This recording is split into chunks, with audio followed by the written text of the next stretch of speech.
¿Qué tal, amigos? Bienvenidos a una emisión más de Libros con Wasabi. Ya hacía tiempo que Fernando y yo no habíamos tenido la oportunidad de coincidir, así que me encuentro bastante contento de estar con mi gran amigo Fernando Sánchez Dragó. ¿Qué tal, Fernando? ¿Cómo estás? Hola, buenas tardes, buenos días, buenas noches, no sé qué. ¿Qué hora es ahí? Acá son Las las 9 de la mañana. 9 de la mañana en Texas, 9:30. Acabáis de desayunar, como quien dice. Así es, Fernando, exactamente. Ando Bueno, hasta en entonces pijama. buenos días. Buenos días, Fernando. Y pues es un gusto, como siempre.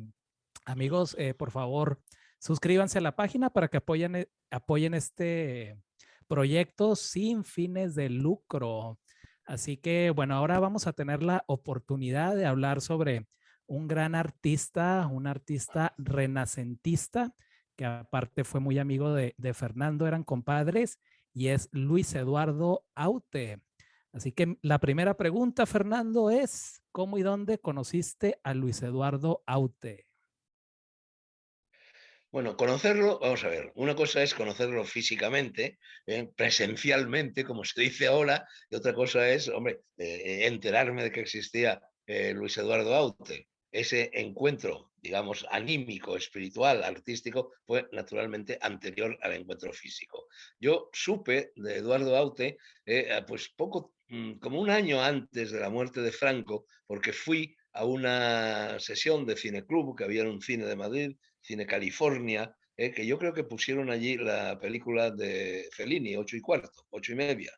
Y antes había un documental, y un documental breve, un corto, ¿no? Y ese corto era sobre el Aute pintor. Entonces no era, yo supongo que ya era cantante, pero no era un cantante conocido. Entonces aquel Aute que lo había hecho, el propio Aute, o sea, era el realizador, él luego muchos años después volvería al cine, era realmente muy malo. Muy malo, muy malo, muy malo, muy ingenuo, muy pobretón, en fin, y todos los que estábamos en el cine, en fin, nos quedamos, yo al menos, hombre, un poco desconcertados porque no nos gustó nada aquel corto. Y entonces yo ya me fui a Japón, me fui a trabajar a la Japan Foundation y en la universidad japonesa y en la radio, y volví de Japón aproximadamente un año después al morir Franco.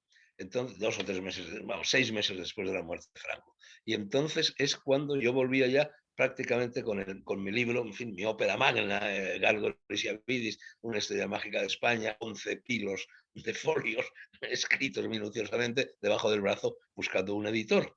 Y entonces yo era, en fin, muy amigo, compañero de universidad, y además él había estado casado con mi prima Lourdes Ortiz, que es una escritora, una buena novelista, que fue finalista del Premio Planeta en su día, etcétera, prima carnal mía, y estaba casado, aunque ya separado de esta prima mía.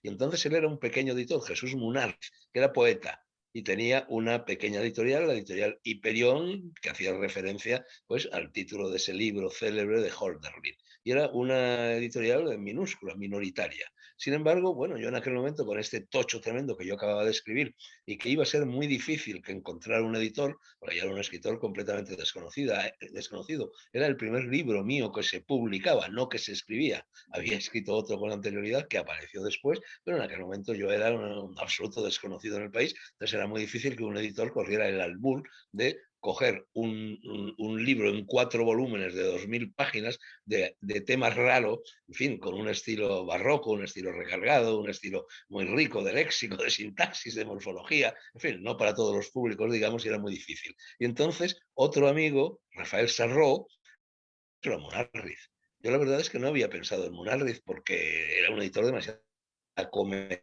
esa ímproba tarea de publicar aquel libro. Pero en fin, le hice caso, se lo llevé. Entonces Jesús Munarriz vivía en una urbanización en Pozuelo, cerca de Madrid. Y paré con paré, en un chalet adosado al suyo, vivía Eduardo Aute. Y entonces, vamos, había un tabique que los separaba. El uno tenía un patio, el otro tenía otro patio gemelo, y bastaba con saltar ese tabique para pasar a la casa de al lado, ¿no? Y entonces, realmente, porque se dice que Aute fue el primer lector de Gárgoles y Avidis. Bueno, de esto Ok, hablaremos, no es exacto. El ok, primer lector, en realidad, él fue el segundo. Es decir, el lector. El primer lector fue Jesús Munarriz, fue el editor.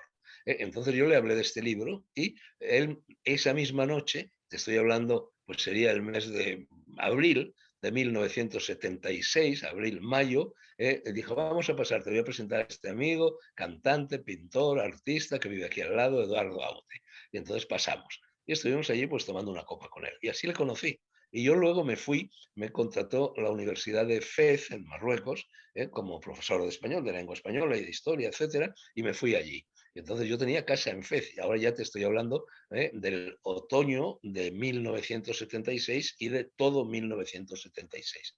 Bueno, y cuando yo ya estaba instalado en Fez, muy poco tiempo después de este primer encuentro en el cual yo le había hablado a Jesús Munarriz del libro, pero no se lo había dado, entre otras cosas porque yo le estaba dando los últimos toques, apareció Jesús Munarriz en Fez para hacer turismo y se alojó en mi casa. Él venía acompañado, bueno, por la chica, su chica de entonces, con la que luego se casaría y sigue casado, Maite Merodio. Y entonces, bueno, estuvieron los dos pasando unos días en mi casa, acogidos a mi hospitalidad, y yo estaba poniendo, como te digo, los últimos puntos sobre las sillas de Gárgoles y Avides, y él me dijo, pásamelo. Y se lo pasé. Y estuvo 2 noches enteras leyéndoselo toda la noche, toda la noche, toda la noche, y el libro le impresionó, le gustó, y me dijo, en principio yo te lo publico, pero déjame que lo piense, déjame que lo consulte un poco. Bueno, se Claro. fue de Fez, volvió a Madrid, yo también volví a Madrid unos meses después, iba y venía entre Marruecos y España continuamente, y él aprovechó que Eduardo Aute era su vecino, vamos, que estaba al lado de su casa, para pasarle el libro y plantear a ver cuál era la opinión de un lector, en fin, un lector equidistante, por así decir. Y fue Eduardo Aute, efectivamente, el que se leyó el libro entero, le gustó muchísimo y le dijo a Jesús Munarriz, no lo dudes, públicalo. Lo cual era una aventura en la cual, entre otras cosas, se estaba jugando, en fin, se estaba jugando platita, se estaba jugando dinero porque no era caro, no era barato publicar aquel libro. Y así fue como yo conocí a Eduardo Aute y cómo surgió nuestra amistad.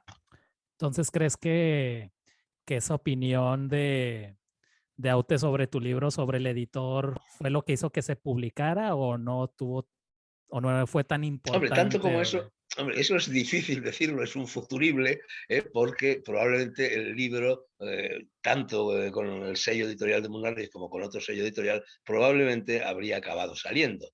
Lo que sí Claro, es cierto es que la opinión de Aute fue un punto de ignición, puso en marcha el motor, convenció definitivamente, le dio un empujón a Jesús Munarriz para que Jesús se tirara a la piscina a publicar el libro. Es posible que incluso sin esa opinión, el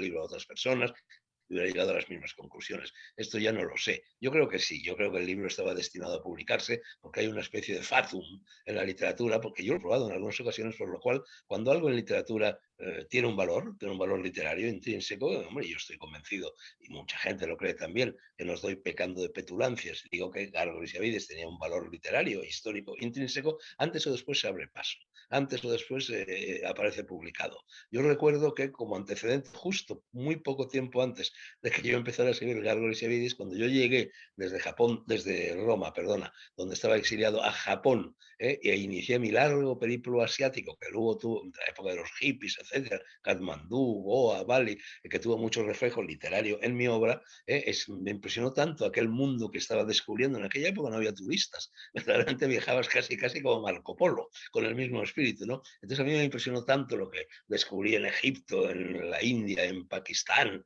en Birmania, en Tailandia, en Malasia, en Japón, que escribí una carta larguísima que ha sido casi por entero publicada, sobre todo a trozos, una carta a mis amigos, una carta de 150 páginas. Estuve una semana entera, toda la noche, pum, pum, pum, pum, tecleando y escribiendo esta carta en la cual yo daba cuenta a todos los amigos que se habían quedado en Italia y en España de, en fin, los descubrimientos que había hecho a lo largo de este viaje. Esa carta la fotocopié, hice 100 copias o algo así y se la envié a otros tantos amigos. Bueno, esa carta no, que no fue publicada, ha sido publicada, como te digo, después en trozos por aquí y por allá, por ejemplo, en mi novela El Camino del Corazón, en otros libros míos e incluso en libros que no son míos, pero en aquel momento no la publicó nadie, no era para ser publicada y sin embargo circuló asombrosamente por el país, de tal manera que yo 4 o 5 años después, cuando ya volví a España, en 2 ocasiones me encontré a gente, a parroquianos desconocidos en una taberna con los cuales trabas conversación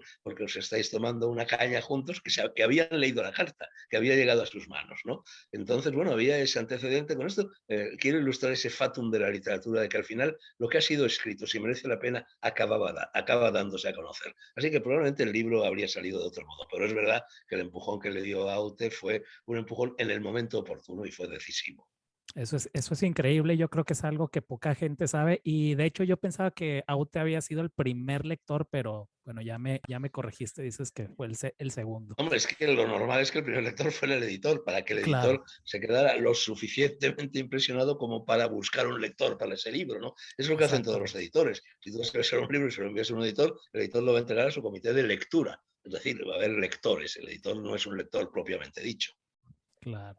Fernando, ¿y recuerdas qué te dijo Aute a ti sobre ese libro o no? Pues ¿Algún no lo, comentario, bueno, alguna no lo crítica? recuerdo exactamente porque es que el contacto no era inmediato. Es decir, yo Ya, estaba en Marruecos, iba y venía, yo vivía en el centro de Madrid, en fin, en el mismo barrio desde el cual estoy hablando contigo ahora, y Aute vivía en Pozuelo, que estaba a 20 kilómetros de Madrid. No éramos amigos todavía, no nos veíamos. Yo sabía que él le había aconsejado a Jesús que publicara el libro porque me lo había contado Jesús, pero no tuve un contacto directo con él. Luego ya, al hilo de la edición del libro, que fue laboriosa. Tardamos bastante tiempo en publicar aquel libro porque es que era muy grueso y cargado de notas, en fin, y cargado de anfractuosidades literarias. Entonces ya me fui haciendo amigo poco a poco de Eduardo Aute y entonces naturalmente empecé por agradecerle que hubiera sido efectivamente su primer lector.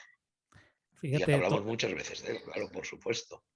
Además, te- vamos, es curioso, esto es una anécdota que en realidad no tiene mucho que ver con Aute, tiene que ver conmigo. La mujer de Aute, Marichu, en fin, que afortunadamente sigue viva, que es ecuatoriana, bueno, en casa de Pepe Caballero Bonal, el gran poeta español que acaba de morir hace, en fin, en esta oleada de muertes que nos está acongojando a todos, acaba de morir, en la casa de Pepe Caballero Bonal, que era muy amigo de Eduardo Aute, a la hora del aperitivo, en el mes de, qué sé yo, en el mes de marzo de 1979, una cosa así, cuando ya había aparecido Gárgoles y Avidis y el libro estaba empezando a funcionar, a la mujer de Eduardo Aute, allí delante de Eduardo Aute, delante de Jesús Munarri, delante de Pepe Caballero Bonal, delante de Pepa, la mujer de Pepe Caballero Bonal, etcétera, se le ocurrió, ella estaba empezando a trabajar para la revista Playboy, que sacaba en aquel momento su edición española.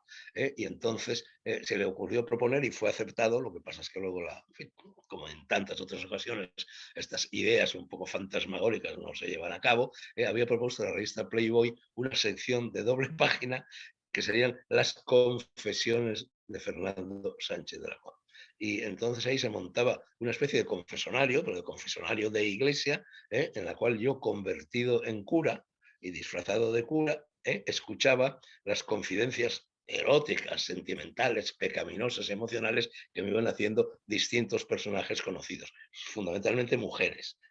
La primera iba a ser Yolanda Ríos, una actriz de cine español muy amiga de Marichu Aute, y la segunda iba a ser nada menos que Bianca Jagger, la mujer del músico de los Rolling Stones. Bueno, aquel proyecto que era muy bonito, en fin, fue un poco adelante hasta el extremo de que yo busqué un antiguo confesonario muy bonito que encontré ahí en un pueblo perdido de Castilla la Vieja para utilizarlo, en fin, como marco de esta doble página. Bueno, todo eso transcurrió en presencia de Eduardo Aute, que se reía mucho, ¿no?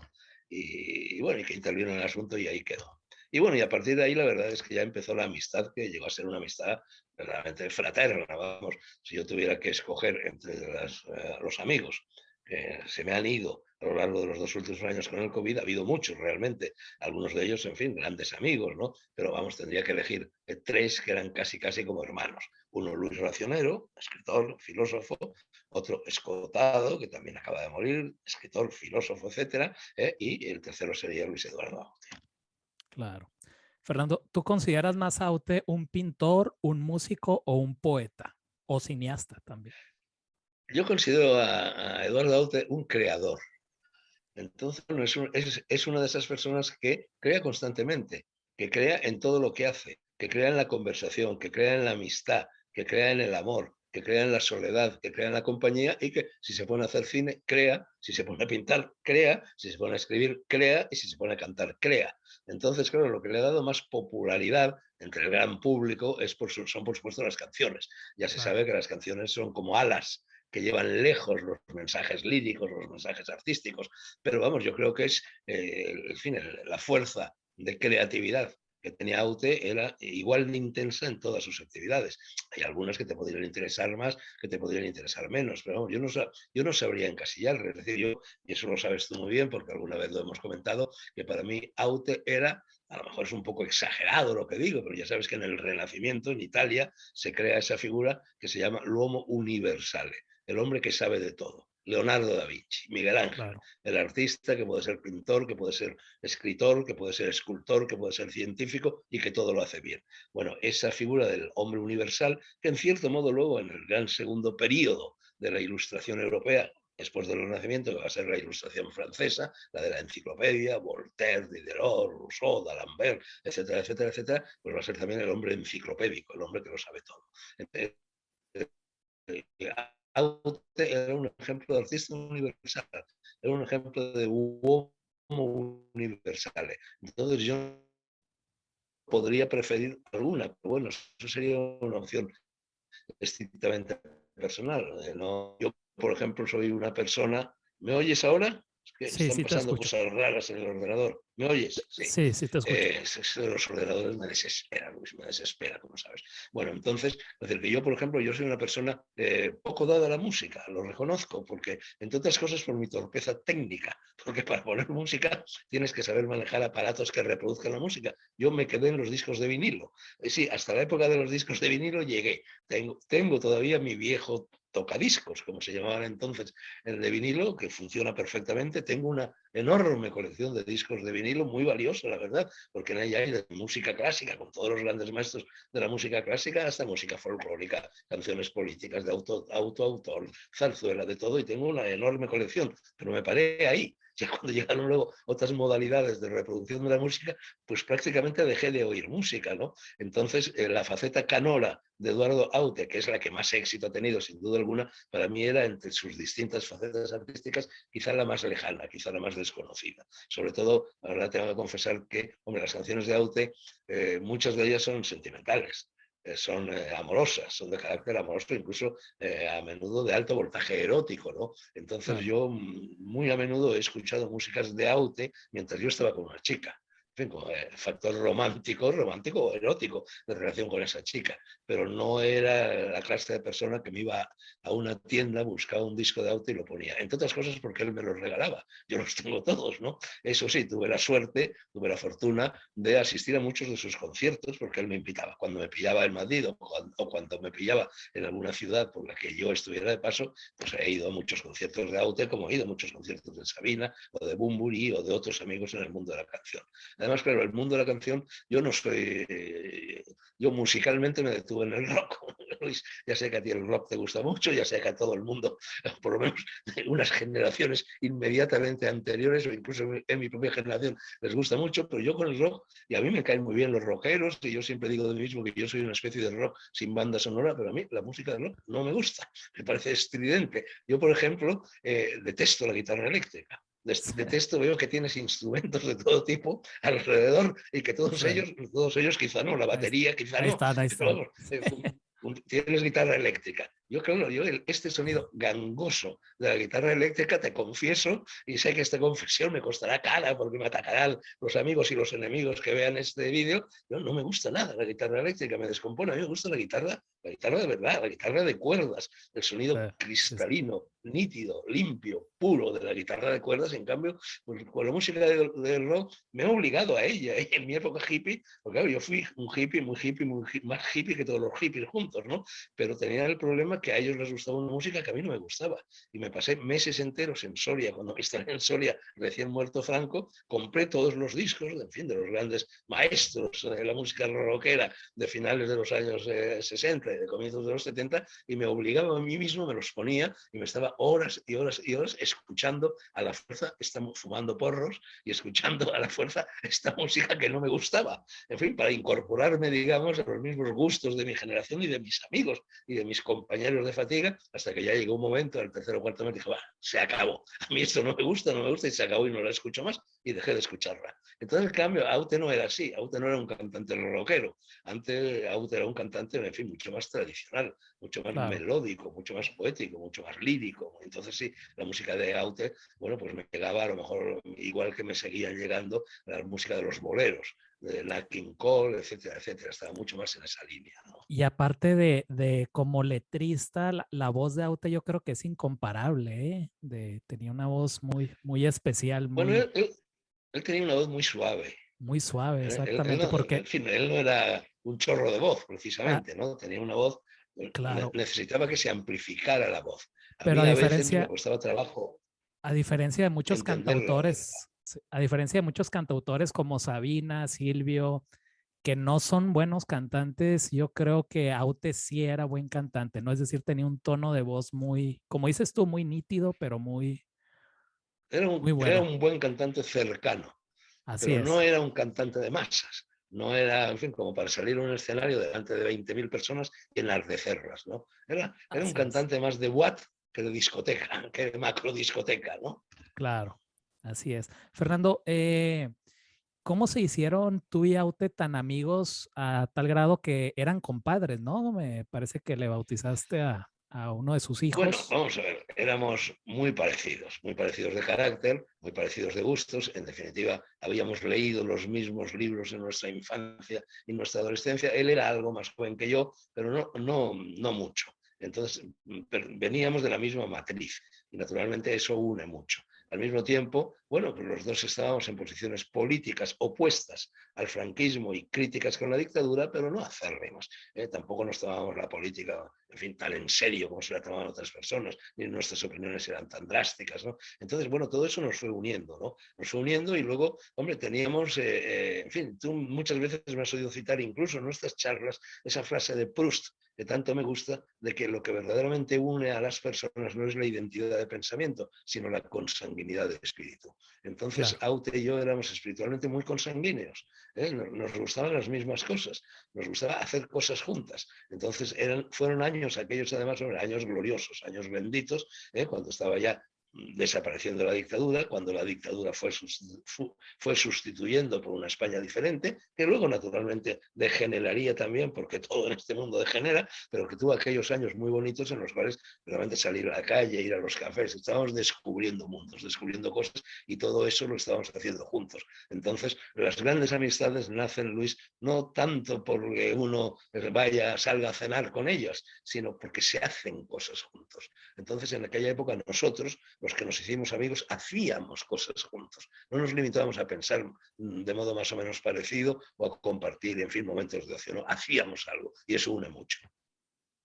Claro. Fernando, ¿alguna vez hiciste un viaje con Aute? ¿Tienes alguna anécdota especial que recuerdes?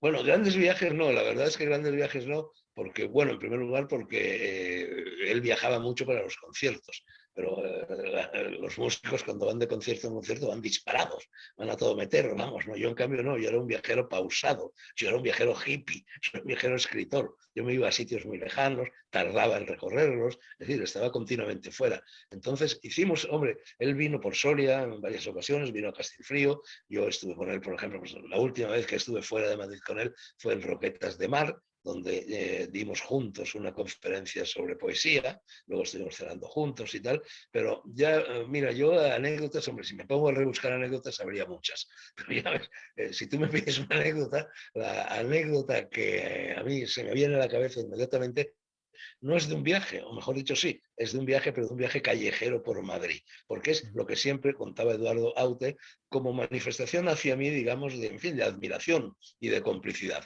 Entonces contaba que en aquella época, te estoy hablando que sería 1980, pongamos, tuve unos dolores aquí en el hombro de tanto escribir a máquina. porque yo me pasaba horas y horas y horas durante meses y meses y meses y durante años y años y años tenía el síndrome de la secretaria, que se te acaba, en fin, y entonces iba un fisioterapeuta en la calle de Almirante, que es una calle que desemboca en el centro de Madrid, en el Paseo de la Castellana, en el Paseo de Recoletos, y que está muy cerca del Café Gijón, por ejemplo, ¿no? Y entonces yo iba allí, pues no sé, 2 tardes por semana, que el fisioterapeuta, en fin, me diera masajes y cosas así. Y entonces un día, al salir del fisioterapeuta, yo bajaba por la calle de Almirante, que es una calle en cuesta, hacia el Paseo de Recoletos. Y resulta que yo no lo vi, me vio él, que Aute subía por la acera opuesta. O sea, yo bajaba y él subía. Y entonces Aute siempre contaba diciendo, bueno, Fernando es este. Me lo encontré el otro día, que él iba hacia abajo, por el paseo, por la calle de Almirante, y de repente pasó una chica muy guapa. ¿Y cuál fue la reacción de Fernando? Contaba usted. Fernando dio inmediatamente media vuelta, trastocó el sentido de su marcha y se fue detrás de la chavala cuesta arriba, o sea, en dirección opuesta a la que iba, ¿no? Y eso le hacía muchísima gracia a Eduardo Aute y siempre lo contaba, ¿no? De cómo yo estaba dispuesto verdaderamente a cambiar el rumbo de mi vida o en aquella ocasión de mi callejeo por Madrid con tal de seguir una chica guapa. Excelente, Fernando. Pues buena elección. No, Fernando, pero es curioso porque tú fíjate, cuidado que éramos traviesos, cuidado que éramos díscolos, cuidado que éramos, en fin, excéntricos, extravagantes, etcétera. Pero la verdad es que Eduardo y yo nunca tuvimos novias compartidas, nunca tuvimos historias de amor compartidas, nunca tuvimos noches más o menos eróticas compartidas. Aunque, curiosamente, ya, en fin, en años muy posteriores, un día esto yo no sé si lo llegó a saber Aute, lo cuento ahora porque el pobre ya está muerto y le va a dar igual, pero un día en un concierto que dio en el Teatro Alcalá de Madrid, que ahí sigue, vamos, yo fui al concierto, el concierto estaba atestado de gente y a la entrada se me acercó una chica muy guapa, que sabía que yo era muy amigo de Aute y me dijo, oye, mira, es que no tengo entradas, por favor, tú que eres tan amigo de Aute, a ver si puedes hablar con él o con alguien, si es una entrada para que yo pueda entrar al concierto. Yo a todo esto estaba acompañado por mi mujer de entonces, que luego se casaría muchos años después con Escotado precisamente, ¿no? Pero mi mujer en aquel momento estaba en una parte. Yo en ese momento, bueno, yo no podía abordar a Aute, el concierto estaba a punto de empezar y le dije, oye, mira, es imposible, yo no puedo ahora hablar con Aute ni puedo facilitarte una entrada. Hay aquí 300 personas que están como tú, famélicas, intentando entrar y no hay billetes. Pero le pedí el teléfono. Entonces la chica me dio el teléfono. Y entonces efectivamente quedamos. Y entonces efectivamente nos vimos. Y efectivamente nos vimos no solo en Madrid, sino que nos vimos en París. Porque esta chica se fue luego a trabajar en Disneylandia, en fin, a trabajar un trabajo, no sé, haciendo croquetas, por así decir, una cosa así, y volvimos a coincidir en París. Y bueno, tuvimos un pequeño affair amoroso del cual esta chica estaba enamorada, vamos, enamorada hasta las cejas de Aute. Era la Beatriz de aquel Dante, ¿no? Y siempre me lo dijo, mira, yo de quien estoy enamorada verdaderamente es de tu amigo Eduardo Aute y tal y cual, pero tú, por mí, me gustas también, está muy bien tal y vamos a tener un breve amor y lo tuvimos, pero su gran amor era Aute. Yo no sé si llegué a contarle esta historia a Aute, porque por otra parte tampoco le habría gustado demasiado a la mujer de Aute, de la cual yo era también, y sigo siendo mi amigo, con lo cual me vi un poco en una encrucijada, digamos. Bueno, cosas así nos pasaban a nosotros, los de entonces, como diría Neruda. Fernando, hablabas de ¿Qué habrá literatura. sido esta chica? Perdón. ¿Qué habrá sido esta chica? Y ahora que lo hablo contigo y que se me ha venido este flash a la cabeza, me pregunto, ¿qué habrá sido esta chica? Porque la última vez que la vi fue en París, en aquel encuentro. Y yo había ido, a mí me prestaba Jorge Verstringe, en fin, este profesor, politólogo y político español, muy de izquierdas, muy amigo mío, también uno de los de entonces, me ha prestado siempre un apartamentito delicioso que tenía y tiene, vaya, en el barrio latino. Y entonces yo pasé allí 2 o 3 noches con esta chica en aquel apartamento de Verstringe y ya la perdí de vista.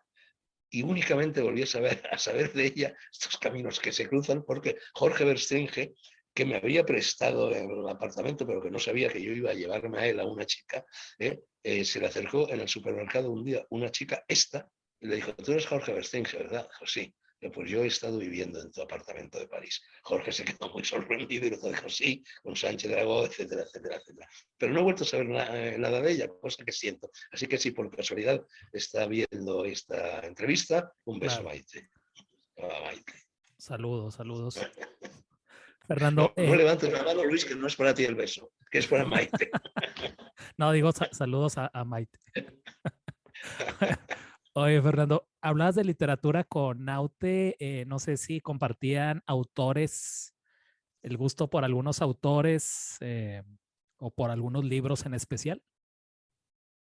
Bueno, pues sí, como te decía antes, al pertenecer a la misma generación, haber nacido en definitiva, bueno, él nació nada menos que en Filipinas, pero bueno, enseguida se vino a vivir a España. Hombre, las lecturas de nuestra infancia y adolescencia y también de nuestro periodo de juventud antifranquista eran muy similares, ¿no? Entonces sí, claro que teníamos gustos literarios muy, muy, muy parecidos. Por citarte un autor, que era un autor además que había editado Jesús Munárriz, entre otros muchos, te citaría el nombre de Stevenson. El primer nombre que se me viene a las mentes es Stevenson, en su Isla del Tesoro, y no solo la Isla del Tesoro, ¿no? Claro, Entonces, a él le gustaba mucho la literatura de aventuras, como a mí. así es, A mí, la así literatura que es. más me gusta es la literatura de aventuras. De la misma manera que el cine que más me gusta es el cine de aventuras. Son cosas que te marcan en la infancia. Yo, la semana pasada, hice un programa, te lo dije, porque tú querías entrevistarme ese día, yo te dije no podía, porque tenía que grabar un programa de televisión en el cual yo iba como invitado para hablar junto a otro escritor de la literatura de aventuras. Y allí expliqué cómo los libros que más han marcado mi vida, que fueron naturalmente los primeros libros que leí, o casi los primeros libros que leí, eran los libros de Guillermo, de Richard Crompton, que era un aventurero a su manera, un niño aventurero, los libros de Stevenson, los libros de Kipling, el maravilloso viaje de Nils Holgersson a través de Suecia, el Malagerlof, que fue premio Nobel de Literatura, y unos añitos más tarde, Sino el egipcio. Entonces yo, la verdad es que como escritor siempre he querido ser un escritor así. Y a Aute pues, le pasaba un poco lo mismo en su música, en el cine que hacía y en los gustos literarios. Lo que pasa es que él en fin, no tenía restos literarios suficientes para escribir una novela, para escribir un libro grueso. Él era un poeta. En definitiva, ahí sí que había un gran vasos intercomunitantes sus canciones y sus poesías. De hecho, él publicó varios libros de poemas, algunos de ellos realmente muy buenos, con el mismo editor Hiperión Jesús Munárriz, con el que yo había sacado Gárgoles y Aviréis. Y luego inventó además, porque claro, él era un artista muy juguetón, muy extravagante, muy surrealista, muy indagador. De repente se ponía Claro. a... Yo la primera vez que porque yo puse prólogo a algunas de sus exposiciones, a los catálogos de algunas de sus exposiciones o incluso de algunos de sus libros. Y en la primera exposición a la cual yo le puse prólogo, fue una exposición de cuadros, pero de cuadros grandes, no eran miniaturas precisamente, hechos con bolígrafo, con una minuciosidad extraordinaria, con lo cual, con trazos de bolígrafos, prácticamente cubría el lienzo completo, ¿no? Entonces, bueno, en poesía también él, con el correr de los años, inventaría esos poemigas, que él llamaba poemas amigos, ¿no? Que son también, bueno, tienen bastante que ver con el dadaísmo, con el surrealismo, con las vanguardias. Él, como artista literario, era fundamentalmente un experimentalista. Así es, Fernando. Iba a mencionar eso de los poemigas, que se me hace bastante interesante. Y también iba a mencionar ahora que dijiste que a Aute le gustaba mucho la literatura de aventuras. Hay una canción de Aute que se llama Bailima, que me parece que es esta Sí, isla, ¿no? Stevenson, Donde está, ¿quién es Stevenson? El que está ahí en Bailima, claro, Stevenson. Stevenson. Y en esta canción él menciona pues un sinfín de obras de literatura de aventura. Entonces, los Bueno, no espectadores, solo porque Bailima. yo hice un programa de televisión, del cual seguramente habrás oído hablar, que se llamaba, era el segundo programa de televisión de libros que yo hacía. El primero se llamaba Encuentros con las Letras y de ahí, desgajado, surgió Biblioteca Nacional. Y posteriormente surgirían siempre otros programas de libros míos, Negro sobre Blanco, Noches Blancas, etc. Y siempre utilicé, al menos como una referencia, por breve que fuera, en la sintonía musical que les abría paso, una canción con música de Claro, Aute, que era la que había sido el famoso Todo está en los libros, así con es. letra de Munárriz, cantado por Carmen Machado, que era una cantante de un grupo que se llamaba Inica Doble, y musicado por Eduardo Aute. Y la letra de esa canción, que no la hizo Aute, la hizo Jesús Munárriz, pero me imagino que la hicieron en colaboración, era prácticamente una enumeración de las grandes obras de la literatura que gustaban a Jesús Munárriz, que gustaban a Eduardo Aute y que me gustaban a mí. Si tú repasas esa canción, que tuvo un éxito extraordinario. Se convirtió en un bailable. Los sábados por la tarde se tocaban las fiestas de los niños para bailar, porque era muy bonita, muy pegadiza, ¿no? Claro. Y el título de la canción acabó comiéndose el título del programa. El título del programa era Biblioteca Nacional, pero cuando la gente se refería a ese programa nadie decía Biblioteca Nacional, siempre decía todo está en los libros, Claro, y es, que era el estribillo de esa canción. Bueno, en esa canción se enumeraban lo que eran nuestras lecturas favoritas y efectivamente muchas de ellas eran literatura de aventuras. yo creo que, Fernando, todas las personas que recordamos tus distintos programas, pues esa canción se nos viene a la mente, ¿no? Como bien dices, era una estampa, ¿no?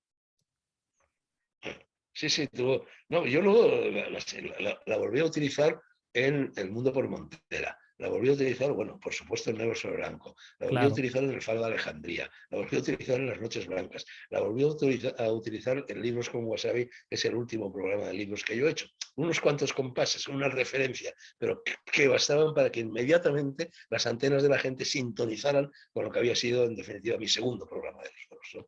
Y era así, Así claro, es. vivíamos de esa manera. Para nosotros todo estaba en los libros. Y es que, claro, en aquellos años de nuestra infancia, en fin, no había televisión, no había parques de atracciones, no había juegos de camas hinchables o juegos de bolas y cosas, no había nada. Los niños jugábamos en la calle, los niños nos inventábamos la vida y los niños leíamos libros. Y naturalmente los libros que leíamos eran libros de aventuras, fundamentalmente, que es lo que le gusta a los niños. Muchas veces eran libros, bueno, si ibas a un colegio, como fue mi caso, religioso, pues había muchos libros que eran de misioneros. Eran historias de misioneros jesuitas, franciscanos, de los que fueran, que se habían ido a lejanas tierras en su día, tierras asiáticas, tierras africanas, tierras americanas, etcétera, y que habían vivido todo aquello, la predicación del cristianismo, lo vivían como una aventura, y eran verdaderas novelas de aventuras los libros que estos misioneros escribían. Y muchos de nosotros, en aquella época, cuando nos preguntaban de niños, y yo no es que le oyera decir esto a Aute, pero estoy seguro de que a él también le pasó, decían, ¿qué vas a ser de mayor? Yo decía, misionero. Pero era como decir ser Indiana Jones, vamos a decir que quería ser misionero, ¿no? Y así Claro. se forjó nuestro imaginario literario, ¿no? Fernando, yo en las letras de Aute y en los poemas encuentro una mezcla de erotismo y también de imágenes sacras. ¿Tú crees que Aute jugaba mucho entre lo humano y lo sacro? Sí, E sí. incluso en la Hombre, pintura, también. él no era creyente en ninguna religión determinada, pero tenía una difusa espiritualidad, sí, evidentemente. Y yo creo que Él encontraba, entendía el arte como una actividad sagrada. y yo creo que Entonces, él ¿qué es lo sagrado? encontraba bastante erotismo en el arte sacro, ¿no? Es decir, por ejemplo, Hombre, es que lo tiene, evidentemente. claro, la Pero Capilla es que Sixtina es sumamente erótica, ¿no? bueno, sin ir más lejos, ¿no?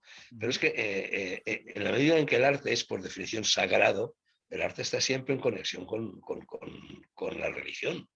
No es una casualidad que tú te vayas al Museo del Prado o que te vayas al Louvre o que te vayas a los Uffizi o al Pitti de Florencia y te vayas encontrando constantemente imágenes de arte sagrado, que podrá ser a partir de un determinado momento de arte sagrado de origen cristiano o con anterioridad de origen pagano, pero ni si nos vamos a Oriente ni te cuento. Entonces, claro, la historia del arte es inseparable de la historia de la religión, no de una religión determinada, sino de ese anhelo de la sacralidad. ¿Qué es lo sagrado? Lo sagrado es lo sublime. Y como muy bien explicó Kant en uno de sus libros, el arte es la búsqueda de lo sublime. Claro. Entonces, claro, hay una conexión evidente, evidente. Bueno, de hecho es curioso porque, hombre, Aute era un típico ejemplar y ejemplo, como lo era yo también, en fin, de eso que luego derivó en la progresía. Fuimos los primeros progres cuando todavía no había progres, en la época de Franco y tal. Entonces, bueno, pues éramos no exactamente ateos, porque no éramos ateos, pero desde luego vivíamos completamente al margen de la religión católica, de la religión cristiana o de cualquier cosa que se le pareciera. Sin embargo, llegó un momento en el que él y yo juntos quisimos bautizar a nuestros hijos, concretamente a una hija mía y concretamente él a un hijo suyo, Miki, y mi hija Claro. se llamaba y se llama, de aquí encima, Aisa.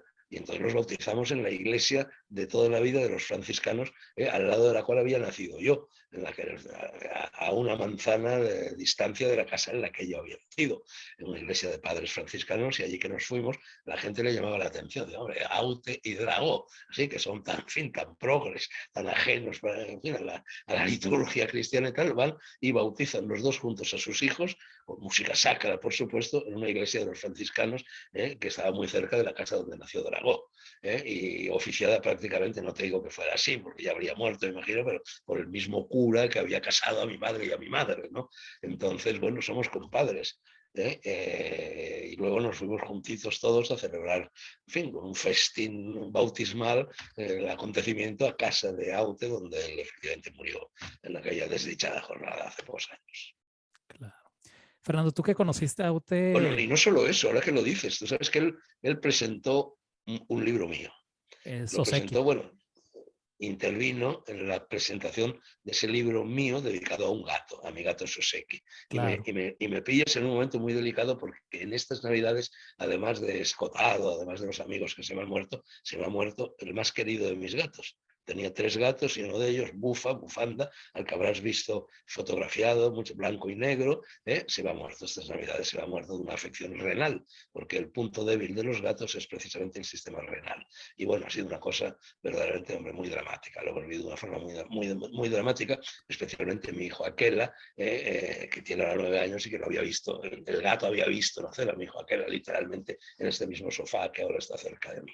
Entonces, lo hemos vivido de una forma muy dramática, hemos intentado hacer todo lo posible para salvar la vida y al final no ha quedado más remedio que para cortar el sufrimiento, sacrificarlo. Así que me pillas en un momento muy delicado, porque en esa novela, Claro, en lo relativo a los gatos, claro. en esa novela Soseki, Inmortal y Tigre, yo le pedí, la presenté en Castilfrío, que es donde está enterrado al pie de un olivo en el jardín de mi casa, el gato Soseki, un gato extraordinario, verdaderamente, al que le dediqué una novela de 327 páginas, nada menos, que es el más emotivo de mis libros, y entonces lo presentamos en la iglesia, en la sacristía de la iglesia de Castilfrío, que es una iglesia, en fin, gigantesca para lo que es el trapío del pueblo, una iglesia muy bonita, y entonces vino Eduardo Aute, que compuso una canción que se llamaba, en fin, jugando con lo japonés, que se llamaba Gato de Arigato.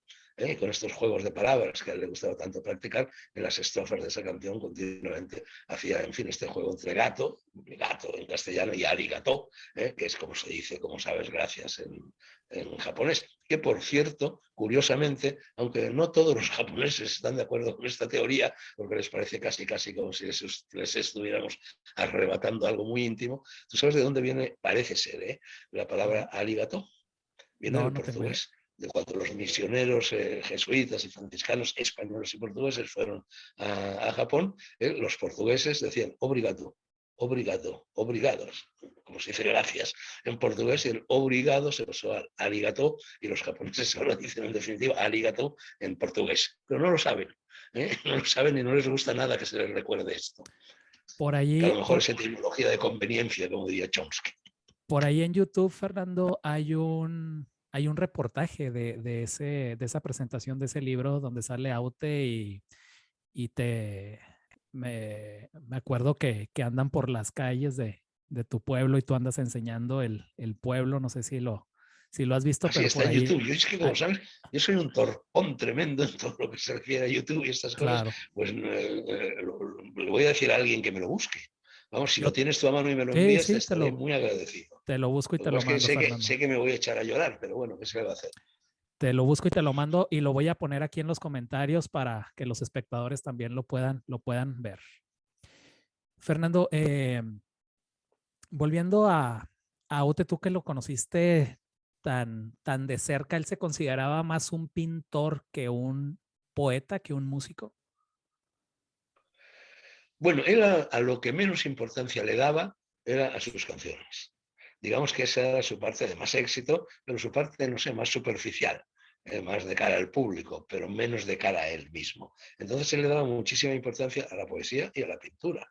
Y yo concretamente, vamos, la última vez que le vi, en mi casa de Castilfrío hay un cuadro enorme, grandote, es un cuadro mío, donde precisamente está Soseki, también en el fondo del cuadro. Ese cuadro está colgado en Castilfrío y yo las últimas veces que vi, ahora de esto, no sé, 4 años aproximadamente, me iba a su casa, él vive en un barrio muy cerca del Parque de la Fuente del Berro en Madrid, muy cerca de un barrio de chalés, de pequeños chalés, donde vive también mi hija Yanta y donde vive Jorge Restringe, por ejemplo, y él ha vivido siempre allí. Entonces, las últimas veces que yo vi a Eduardo era para posar.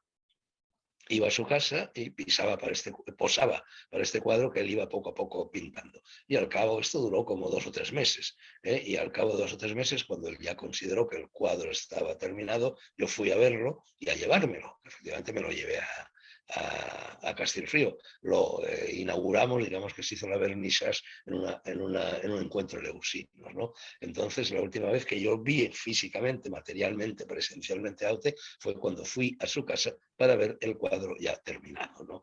Entonces, él a esto le daba muchísima importancia, no al cuadro de mi persona, sino a la actividad pictórica. Se la tomaba muy, muy en serio y me dijo inmediatamente, cuando ya me entregó este cuadro, me lo regaló naturalmente, me dijo que quería pintarme otro, que me prometía que iba a pintarme otro y que yo tenía que prometerle a mi vez que iba a volver a posar para él. Y yo se lo prometí naturalmente y tenía esa intención cuando de repente se nos cruzó la muerte, su muerte, y nos impidió llevarlo a cabo.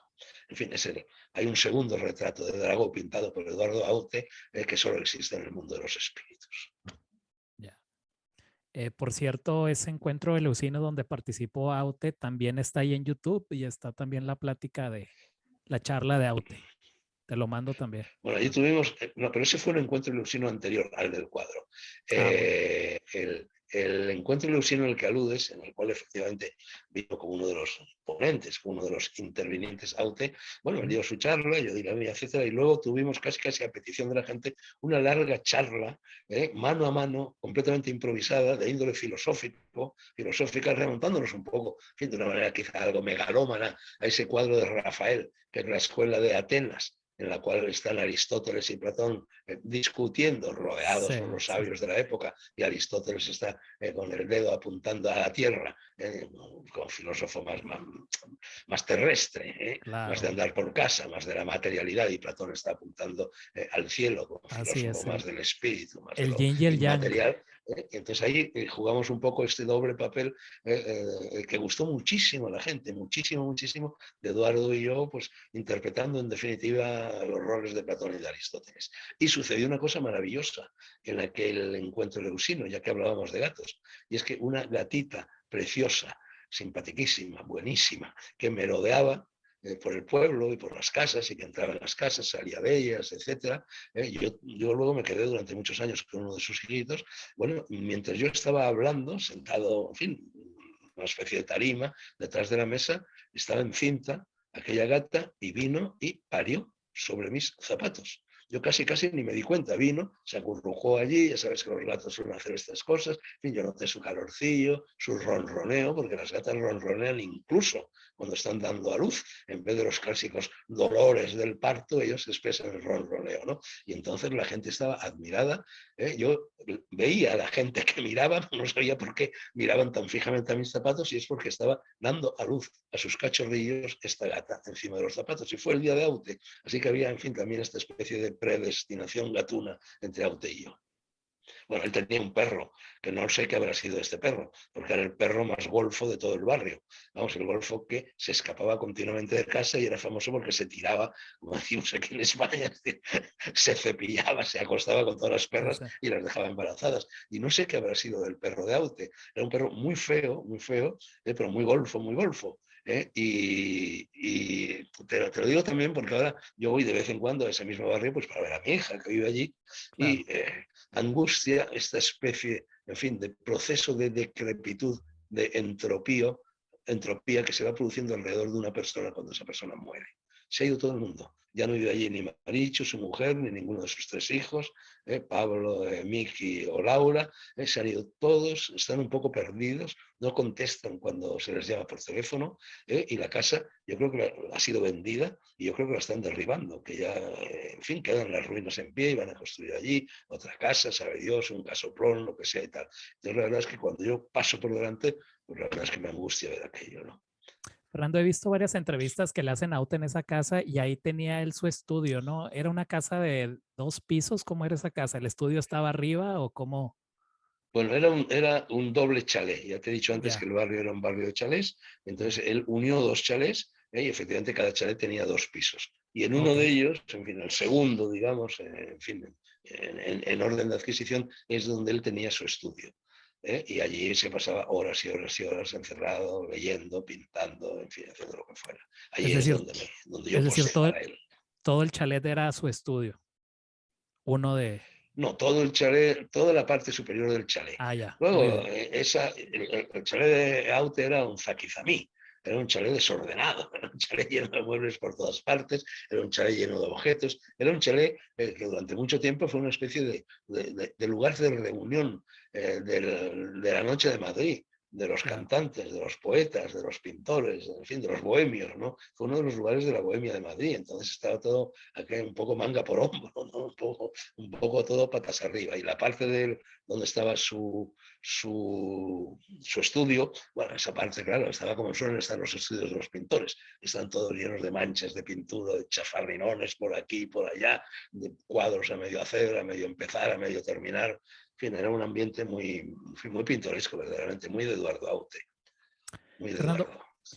Mira, pero mira, a mí me gustaría destacar algo. Ujú. Si tú me preguntas, quizá es una de las preguntas que tenías preparada y que todavía no has formulado, de todas las facetas de una personalidad tan rica como lo era la de Eduardo Aute, ¿con cuál me quedaría yo? Claro. ¿Cuál destacaría? ¿Cuál me parece la más marcada de todas ellas, la que mejor lo define? ¿Sabes cuál es? La bondad. Aute era un hombre extraordinariamente bueno, de una bondad natural, de una amistad con la mano siempre tendida, siempre dispuesto a ayudar a la gente, siempre simpático, siempre de buen humor, siempre afable. Entonces, verdaderamente era una de las mejores personas que yo he conocido. Y eso es lo que yo más aprecio de una persona. Quien no llega a ser una buena persona ha vivido mal. Claro, claro. Fernando, ¿crees que el género canción, o mejor dicho, la poesía musicalizada, sea el que más alcance popular tiene de los géneros literarios? Y esto lo digo a colación al alcance que ha tenido Aute como Bueno, cantautor. en estos momentos, sin duda alguna, sí. En otros momentos no era así, claro. Pero, hombre, tú ahora, por ejemplo, tú en España, sin ir más lejos, hablas de Antonio Machado o de Claro, Miguel Hernández a personas que no son grandes lectoras, que no están acostumbradas, que a lo mejor no han leído nada de Antonio Machado ni nada de Miguel Hernández, y sin embargo todos conocen la versión cantada de Serrat sobre Miguel Hernández y sobre Antonio Machado. Sí, por así es. supuesto, la música es un elemento de propagación de la poesía. Pero claro, yo estás hablando con una persona, a mí muy a menudo me preguntan, bueno, pues, cuáles son los primeros libros que leí, qué es lo que más leía en mi infancia, en mis primeros años de la adolescencia, etcétera. Y yo respondo poesía. Y es verdad, en aquella época la poesía, estoy hablando de los años 40 en España, cuando yo tenía 5, 6, 7, 8 años, la poesía era un género, me imagino que también en Iberoamérica, la poesía era un género literario extraordinariamente popular. En la biblioteca de mi familia, de mi madre y de mi padrastro, que no es que fuera una gran biblioteca, pero en fin, una biblioteca de una familia liberal y burguesa ilustrada, había muchísimos libros de poesía. Estaban, en fin, por citarlo, estaban por Amado Nervo, estaba Rubén Darío, estaba Campoamor, estaba Antonio Machado, estaba Federico García Lorca, en fin, y eran libros que se leían, y libros que circulaban constantemente. Cuando yo llegué a la universidad, y yo llegué a la universidad en 1953, lo que más leíamos los universitarios en aquella época era poesía, y en aquella época era poesía desnuda, no era poesía apoyada en ese vehículo, en esa especie de mecanismo de tracción que es la canción. Así que, hombre, Claro. yo esto lo veo más bien, es decir, que como tú dices, en estos momentos la canción la poesía se haya puesto un poco al servicio de la canción, hombre, lo veo, no me gustaba más cuando la poesía pura se leía, que es para lo que se escribe la poesía. Más que leerla, se recita, se aprende de memoria. Tú fíjate que Claro. un poema es como una oración, un poema se aprende de memoria. Eso no te pasa con la prosa. Se te puede quedar en la memoria una frase del Quijote, de Moby Dick, de Kafka, de quien sea, pero no se te va a quedar nada más que eso. En cambio, la poesía se graba en la memoria porque la repites una y otra vez, como el Padre Nuestro, como el Ave María, como las Claro. oraciones, y eso cala muy profundamente en el espíritu del lector. Y aunque no tenga música per se, pues la poesía tiene ritmo, ¿no? Es decir, efectivamente. Hombre, definitivamente, gran poeta, Verlaine, frase celebérrima de Verlaine, diciendo que la poesía era de la musique avant toute chose, música sobre todo. Bueno, yo creo que eso sirve también no solo para la poesía, sirve para la prosa. Yo como escritor, y me imagino que otros muchos escritores te van a decir lo mismo, no te digo que encuentre musicalidad en lo que escribo, Claro. pero sí te digo que la busco siempre. Es decir, yo releo constantemente buscando el ritmo. Por ejemplo, me obsesiona que no se produzcan rimas. La poesía puede buscar la rima, por lo menos un determinado tipo de poesía, la rima consonante. La rima consonante, excepto en determinadas figuras de edición, en prosa te machaca la prosa. Es la vigilancia constante para que no se te cuelen rimas dentro de la prosa. Bueno, eso es en definitiva lo mismo que está vigilando el poeta cuando sí busca la rima para enaltecer lo que está escribiendo, ¿no? Son caminos diferentes pero convergentes, ¿no? La literatura es música. La literatura resuena siempre. Cuando tú estás leyendo en definitiva en voz alta, ¿no? Aunque Claro. no tu aparato fónico no la emite al exterior, pero dentro de ti la estás escuchando. La literatura se escucha. Fernando, algo que se me hace muy interesante de Aute relacionado con la bondad es que hubo un concierto muy famoso a mediados de los 90 con Silvio Rodríguez ahí en Las Ventas. No sé si tú estuviste ahí, que se llamó el Mano a Mano. Y Sí. lo interesante de este concierto, no sé si la gente sepa, es que todo lo que se recaudó se destinó para que Silvio Rodríguez construyera un estudio de grabación en La Habana, que hasta la fecha yo creo que es el, no sé si el mejor estudio que hay en La Habana de grabación o sin duda alguna uno de los mejores. Así que Aute, pues, Bueno, yo no estuve en ese concierto, cual por supuesto voy a hablar, pero porque vivo en Japón. Yo a mediados de los 90 volví por enésima vez en mi vida a Japón y me quedé 3 años allí en la claro, Universidad de Kioto. Entonces todo eso me pilló fuera. Le pilló tras mano, pero Silvio Rodríguez, hombre, le devolvió ese gesto generoso a Aute mucho tiempo después, porque aunque no sirvió para nada, incluso agravó su situación, pero tiene, hubo un momento después en fin, del ataque, del ictus, del infarto, etcétera, que sufrió Eduardo, que se lo llevaron a Cuba en un es avión cierto. medicado para que lo trataran allí, en fin, con determinados procedimientos, al parecer más avanzados de los que existían en otras partes. Y fue Silvio precisamente, hombre, la persona que pudo organizar y que me imagino que económicamente colaboró en aquel viaje. Claro, incluso Silvio fue el que le consiguió al terapeuta, ¿no? Sí, sí, me parece y muy, Lo que muy pasa es que cerca. luego la experiencia cubana de cuando Eduardo estaba ya, claro, estaba fatal. Estaba fatal. Antes te he dicho que la última vez que vi a Eduardo fue cuando fui a ver el cuadro que acababa de pintarme. No, la verdad es que no. La última vez que vi a Eduardo fue después ya, pero claro, ya no era Eduardo, después de sufrir, en fin, aquel accidente fatal. Cuando ya, muy poco tiempo antes de que muriera, cuando estaba en una silla de ruedas, yo fui a visitarlo acompañado por mi hija Yanta, era también muy amiga suya, que como te digo, vivía muy cerquita, fuimos juntos y estuvimos, en fin, un par de horas por la tarde con él, estaba en silla de ruedas, había muchos amigos de aquella bohemia, en fin, que había estado visitando aquella casa durante tantos años, y claro, él tenía ya un recorrido verbal, un recorrido conceptual, en fin, muy cortito, ¿no? Pero estaba siempre con esta cara de bondad que tenía ahí, sentadito en la silla de ruedas, y cuando yo llegué, le pregunté, así, lo miré, claro, se quedó así sorprendido, le sorprendía cualquier cosa que pasara a su alrededor en aquel momento, porque tenía ya las facultades de la percepción disminuidas, y le pregunté quién soy, Eduardo, y se le iluminó la carita, le chispearon los ojos, sonrió y dijo Fernando, y eso me gustó muchísimo. Claro. Fernando, Ser reconocido por aquel Eduardo que se iba ya, que se iba, ¿no?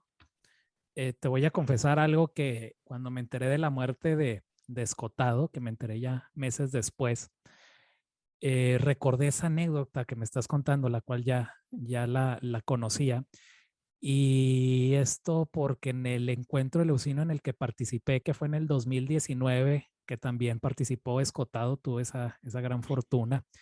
Recuerdo que Escotado iba a dar su ponencia el primer día, me parece que era la primera ponencia, y no llegaba porque estaba perdido ahí en las calles de Segovia y ya estabas tú en el escenario, en la mesa, esperando, y no llegaba y no llegaba y de repente llegó bastante tarde con una cerveza en mano, lo recuerdo, y en cuanto entró a la sala gritó Fernando.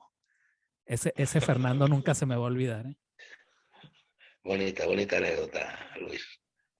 Así Así es. fue, efectivamente. Bueno, Fernando, pues ya así ha para, muerto Escotado también, con una cerveza en la mano, por así decir, casi. así es, una gran pérdida. Fernando, pues ya para terminar, algo más sobre Aute que quieras compartir o No lo sé, Luis, la verdad es que, hombre, al hilo de esta conversación han ido saliendo muchas cosas. claro, Eh, Esta es una pregunta siempre difícil, que muchas veces claro. te hace el entrevistador, en el último momento te pilla desprevenido, porque ya no sabes muy bien dónde rebuscar. Algo más sobre Aute, vamos a ver. Es más, Eh, te lo voy a decir directamente, Fernando, de forma más Venga, directa. 3 adjetivos sobre Aute. Yo ya tengo 2 que has dicho. Bondadoso, creativo. ¿Cuál sería ese tercer adjetivo? mira, te voy a responder a eso con una cita de Machado, no de Antonio Machado, sino de Manuel Machado, que era tan gran poeta como Antonio, aunque haya tenido menos fortuna de la gente que él. Manuel Machado escribió una serie de epitafios de gente más o menos conocida, ¿no? Y uno de ellos lo dedicó a Álvar Fáñez Minaya, que es uno de los compañeros del Cid, que efectivamente sale una y otra vez en la epopeya del Cid, que ha sido literariamente recreada tantas veces desde el poema del Cid, que es donde empieza la historia de la literatura española, en definitiva, ¿no? Entonces, el epitafio de Manuel Machado dedicado a este compañero del Cid es el mismo que yo le dedicaría a Eduardo Aute, y con eso terminamos. Escribió Manuel Machado: muy leal y muy valiente es lo que era Minaya. Por eso, con decir su claro nombre, basta.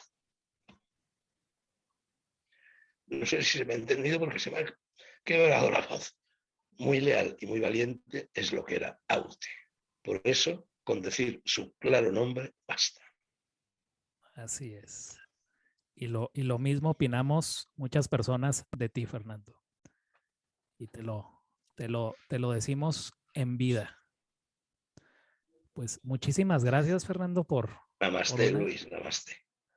Muchas gracias, Fernando. Muchas gracias como siempre, por tu amistad, por tu humildad y por acceder a estos programas que la verdad son oro, ¿eh? Son no solo para mí, sino para Que muchos cruzan el espectadores. Atlántico como las carabelas. Así es, de costa a Un costa. abrazo muy fuerte, Luis, a ti y a Un todos abrazo, vosotros. Fernando, y muchas gracias. Gracias, amigos. Hasta luego.